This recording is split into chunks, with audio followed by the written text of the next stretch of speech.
constatant les limites de notre système éducatif actuel, pour l'avoir vécu, pour le vivre au travers de mes enfants, forcément, il y a des questions qui se posent sur comment ça fonctionne dans les écoles démocratiques. Est-ce qu'on encourage les enfants à travailler à leur développement personnel, c'est-à-dire à travailler sur leurs croyances, sur leur lâcher-prise, par exemple?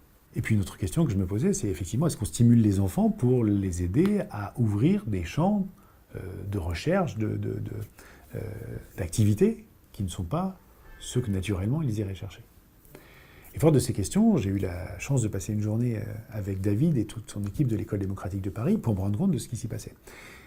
Et la réponse à ces questions est globalement non.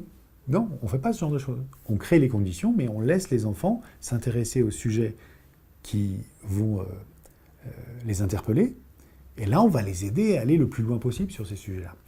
Et c'était vraiment très patent dans les discussions que j'ai pu avoir avec certains de ces enfants. J'ai vu des enfants extrêmement épanouis, mais vraiment très, très épanouis, et des enfants qui avaient beaucoup de difficultés dans le système scolaire conventionnel, voire des aversions profondes.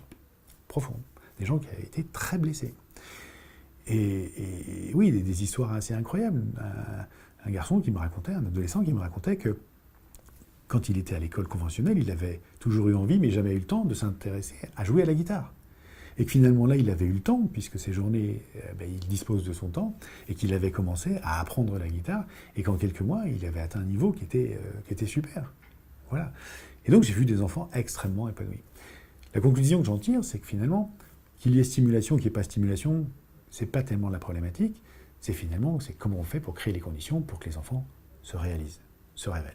Donc c'est exactement la même chose entre les écoles qui réinventent l'éducation comme les écoles démocratiques et les entreprises libérées, c'est qu'on crée des cadres, on crée un environnement différent dont l'objectif est de permettre aux équipes de grandir, de se réaliser, dont l'objectif est de permettre aux enfants de grandir et de se réaliser.